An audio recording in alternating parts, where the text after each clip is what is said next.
Hi, I'm Chris with Clutter Reduction Junk Removal in Palm Beach County, Florida, and we do estate cleanouts and senior transitions. Now, we have a lot of clients that say, I have a sleeper sofa upstairs, I have a sleeper sofa just in general, that's a big piece, make sure you bring 2 people. We try to move it ourselves so we're able to do it. It's like they're really worried about it because for most people, a sleeper sofa is a big deal. A sofa in general, moving it is difficult in most cases, especially with stairs, but now you add in something that weighs close to maybe 100 pounds and is awkward, it makes it a lot harder. So I'm going to show you a couple ways that you can take this out to make it easier and make it a little bit more doable to bring downstairs. And a little cherry on the top, I'm by myself today. My wife is not feeling well, so she's going to meet me at the second job. But for now, this is just going to be me. And we do have some stairs. Now, I'm not going to focus too much on the stairs part, pretty straightforward. I'll just go ahead and explain real quick. If you have something similar to this is 2 things I recommend. Number 1, you take the bed out. Number 2, you take the feet off. If you have a fabric couch, perfect. If you have one with wood trimming, a little bit more difficult, not a problem. When we get to the stairs, if you happen to have a hand truck, you can put the bed or the couch on a hand truck and go down step by step. And when we get to the end, you're going to have to kind of turn it early and then scooch it over and then do it again going downstairs. That's one option. Number 2 is if you have a thick enough blanket, you can lay the blanket down so you don't scratch up your floor unless you have carpet, then more the better. You can put the sofa on it and you can basically slide it down. When you get to that step before the bottom, you have to stand the couch up, shimmy it, slide it over, kind of kick it forward, push it down so the bottom of the couch goes down first, and then you kind of let it slide down again. But make sure you have something on top of your staircase to prevent it from scratching if possible. And of course, if you have help with you, this makes it a lot easier. I would still take it out unless they're a trained mover, but most people who do it aren't. So you can still do the same process, slide it out. When you get to the bottom, have one person just lift it up for you. You guys can walk it over and then go back down again. So we have some other videos talking about it. The main portion is just taking this out because this is going to apply to most people, because not everybody put the sleeper sofa upstairs, which thank you for those who don't. But if you do, I understand this is a guest bedroom. This works out really well. So there's a couple things to keep in mind. A sleeper sofa is basically just a metal frame bed that sits inside. I already took off the cushions and I already took out the mattress itself. Now, the only reason I took out the mattress was because this won't fold up as nicely when it has the bed in it.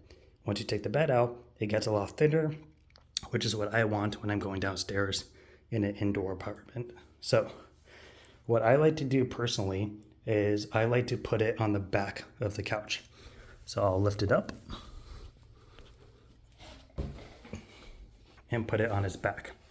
Now, the reason I like to do this is because I'm going to push this that way, and it's going to expose all the screws and bolts on each side.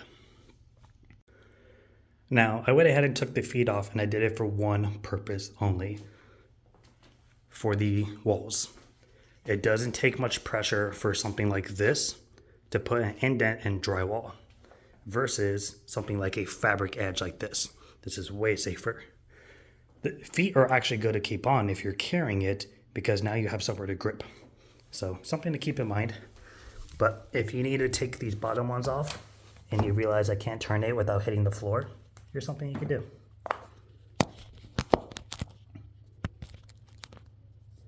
You can get another leg or something you have laying around, stick it underneath the couch, and then you elevate it.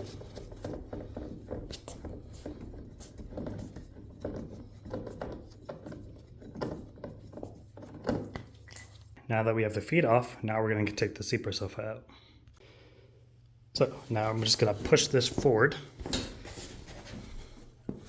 And you can see how it exposes the bolts and all the screws. And all I do is just push it forward. Just make sure you pull it far enough away from the wall that when you do this, it's not going to be hitting the wall on the other side. So now we need a socket to get the little bolts out. And then we need a Phillips head for everything else. I'm gonna start with the top ones. I don't really think there's too many great orders to go into. It's all gonna start to falter at some point. And You honestly don't even have to take it out all the way. Sometimes you do. Each bed is usually a little different. I'm going to take it out all the way just because I don't want it to fall out while I'm moving and accidentally catch it when I bring down the other pieces of furniture.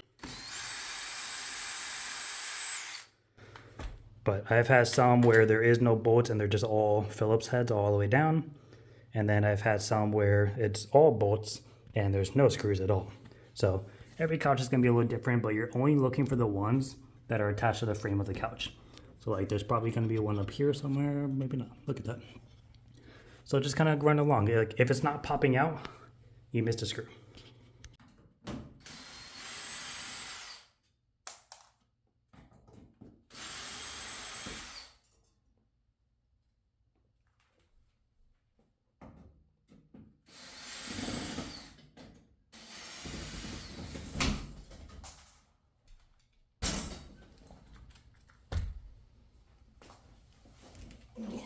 Okay, now that we have the bed off, now we're gonna tape it up. And you could use tape, shrink wrap, tie, zip ties, or string, whatever you have available, it's fine.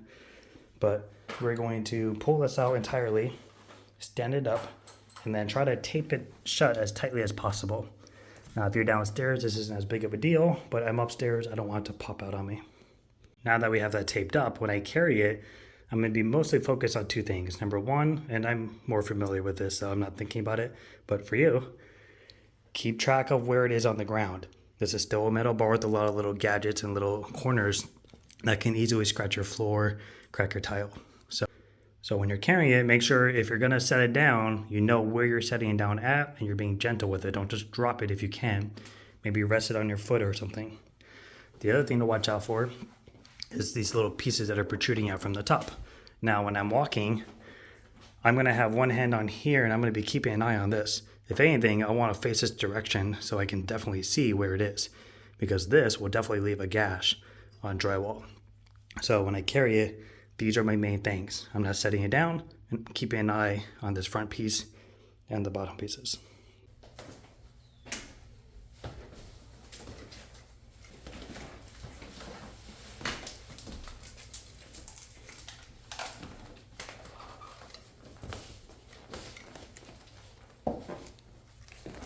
Now, I've already inspected the back of it. There's nothing protruding out, no staples, no screws, and these floors are pretty scratch resistant. So I'm just gonna slide it the way it is, and I'll stand it up at the bottom and pull it around. If you have maybe hardwood flooring or sensitive flooring or tile, and maybe your couch has some kind of wood or some kind of accent pieces to it, you may wanna get that moving blanket like I said. So what I'm gonna do is I'm going to pull it. Luckily it fits out the door. Sometimes they don't. You have to angle it. I'm going to pull it all the way over. And I'm going to let it slide itself down just before it gets to the bottom down there. And then I'm going to stand it up, walk my way around. This might be a little bit of a squeeze. And then stand it up, shimmy it over, drop it down again. I'll try my best with the camera, but I do need both hands.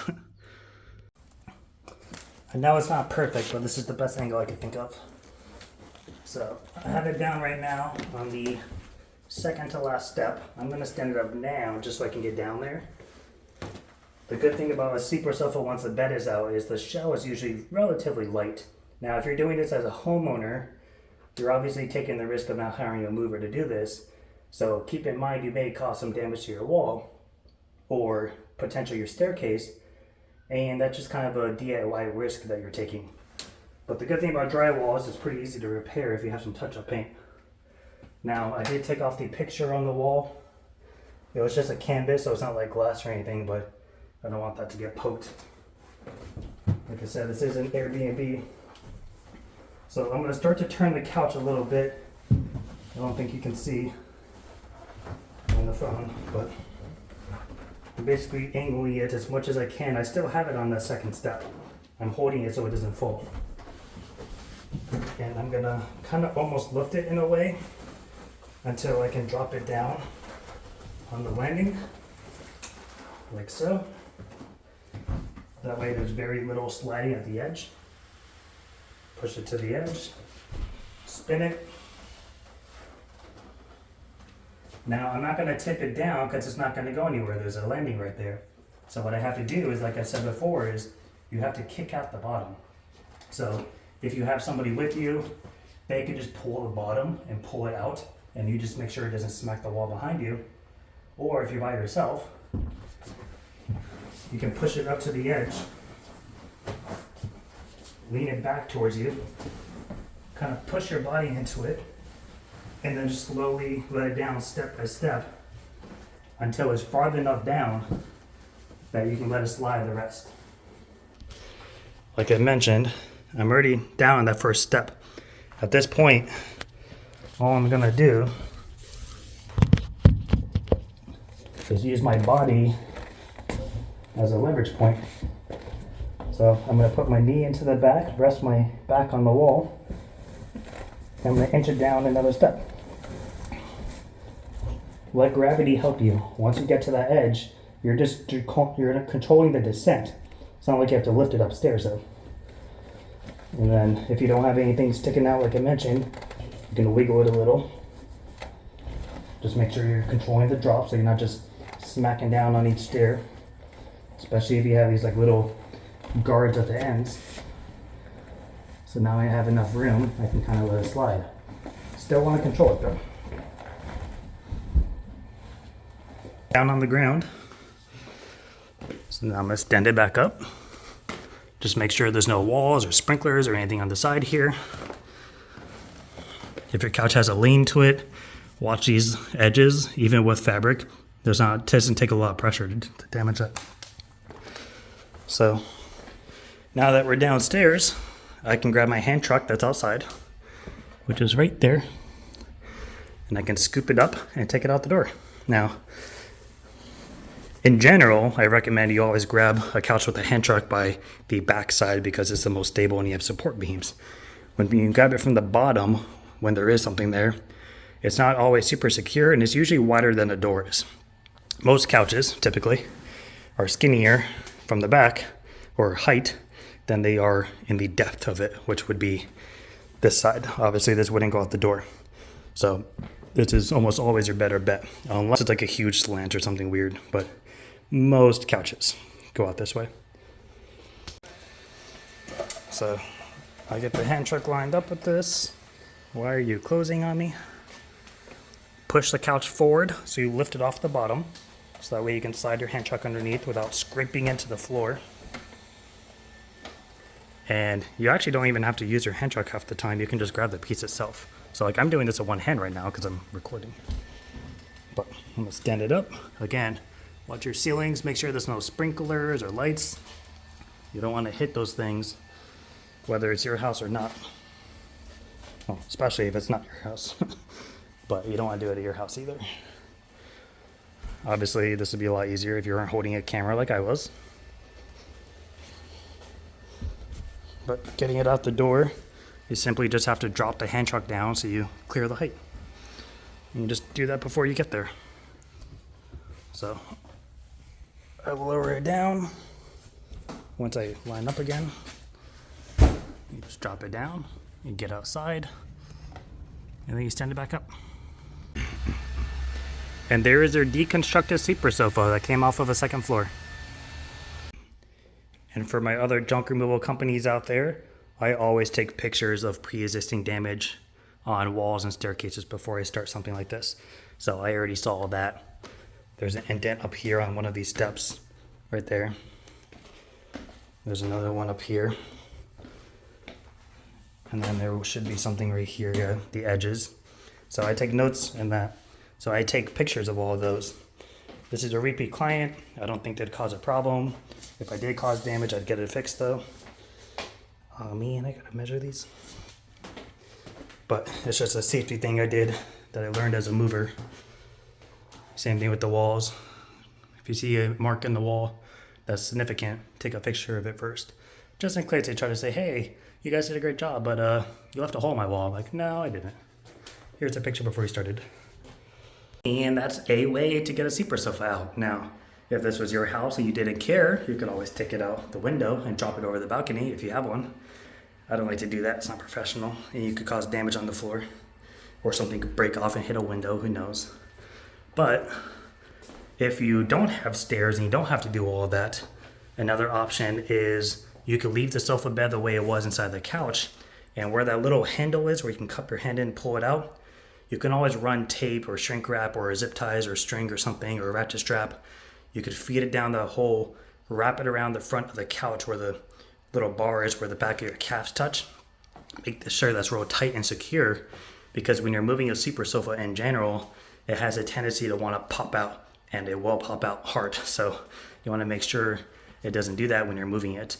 Otherwise, like I mentioned with the hand truck, with putting it on the back side, that's the same spot you could put a four-wheeler dolly and just kind of roll it out your front door if you're on the first floor. You just want to make sure two things. Number one, you have that handle secure.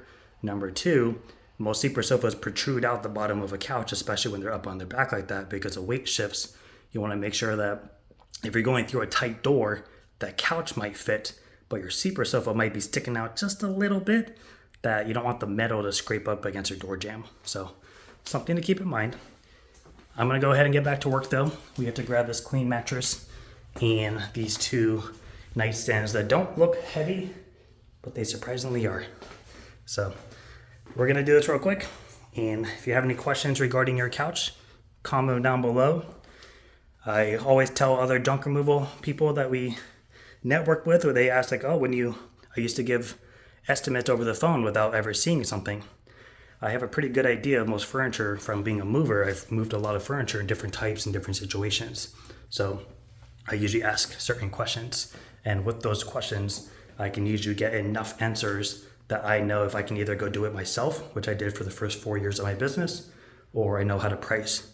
So if you tell me the situation and I ask a few questions, I may be able to help you without ever seeing it. So if you're running into a problem, you're welcome to comment and I'll see what I can do.